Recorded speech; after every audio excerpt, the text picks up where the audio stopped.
taken it from 1 to probably 350 to 400 cases. But then we're using maybe 1,000, right? 1,000 cadavers a year. But what we are burning away is a few 100,000 cadavers whose organs could have been very well utilized for ladies like this, which can make a huge difference in bringing them back to normal life. The whole cadaver transplant program, again, I think I spoke here a few years ago. The program was thought of way back in late 80s and early 90s to bring this Cadaver Organ Transplant Act.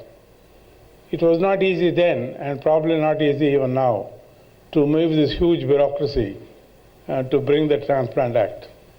So we brought this. I brought the act from US, made it suitable to suit our law, took it to the Ministry of Health, the Law Ministry, and so on and so forth. But the act has to be passed by the Parliament. But it was keeping on going.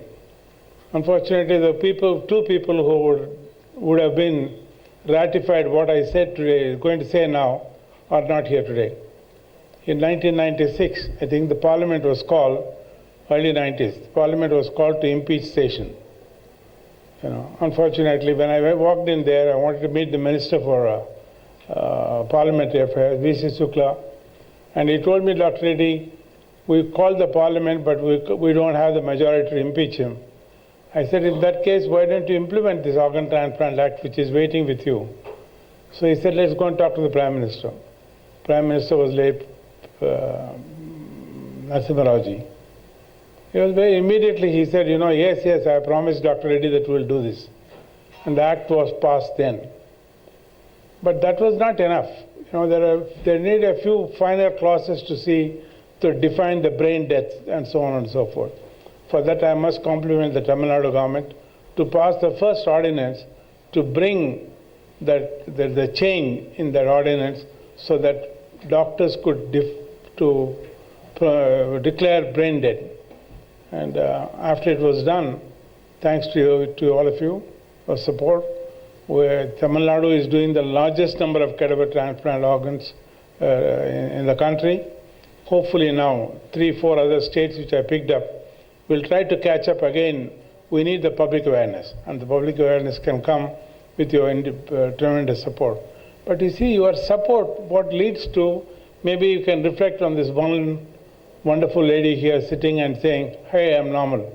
But there are many, many, many people who need this, and whose lives you can make a difference, and we have now got the skills to do this. The first multi-organ transplant was done at Apollo on a Christmas Eve, as you know. But today we are geared to do everything. We have now done, the liver, the kidneys, cornea, heart transplant, lung transplants, and then we are ready even to do the liver, the intestinal transplants. But I think what is needed is to bring greater awareness for people. And what we have done is not only to be able to do it for our people, because that was our promise of Apollo, that our people don't want to go abroad. And it's not our people going abroad, it's now people coming from abroad to us. I think a few weeks ago, we had an American who came for a heart transplant. Apollo started because one of my patients could not go to US because he couldn't raise $50,000 to go to US. And now an American coming back to us clearly demonstrates the prestige and the skills that the Indian healthcare system has developed. And I compliment the team for being able to do this. I think we need to do this many more times. We have the skills, we have the whole processes well lined up, and Apollo has the wherewithal to support these quaternary care developments. So I just want to say big compliments for the team, Anand Kakkar and the entire team, to have done this and created another milestone in organ transplant. But this is a very significant milestone, to be able to simultaneously do. As you saw, the graph he has referred, not only the survival rates significantly improve after 4 or 5 years, if they simultaneously had both pancreatic as well as kidney transplant. So I think what we have done is now to bring this level of skill to the people and make a big difference in lots of lives. So we sincerely hope whatever we have done, others have done. You know, we started with heart surgery. Now there are hundreds of centers in the country who are doing it with a very credible results, so that our people don't have to go abroad for heart surgeries. And we have done with a great success rate the kidney as well as the liver transplant. So I hope the simultaneous pancreatic and kidney transplant also will pick up, and with improved awareness in people and with our continuous effort to further the skills, you know, they have now set the benchmark. And I think from this benchmark, the team will only go next step up. And I'm very happy.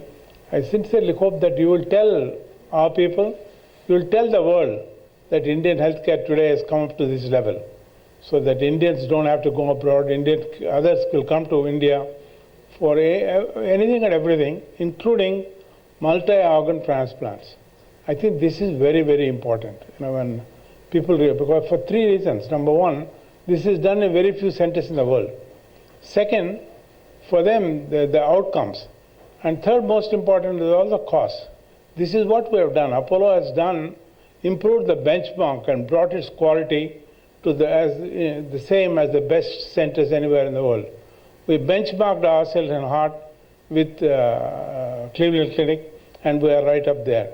Similarly, in liver transplants and all with Pittsburgh and Mayo Clinic, they have done exactly what they're doing anywhere in the world. So I think this is what it is: quality, outcomes, but most important also for us and even for the rest of the world is the cost. What we have done by improving the outcomes, we have brought down the cost to almost a tenth of the cost that patients have to pay. So this has enabled a lot of our people to have it, and more than 120 or 130 countries, people are coming to India for this care, and this is what's going to improve. India is going to become the global healthcare destination for the three primary reasons: that Indian doctors before were known to be par excellence overseas.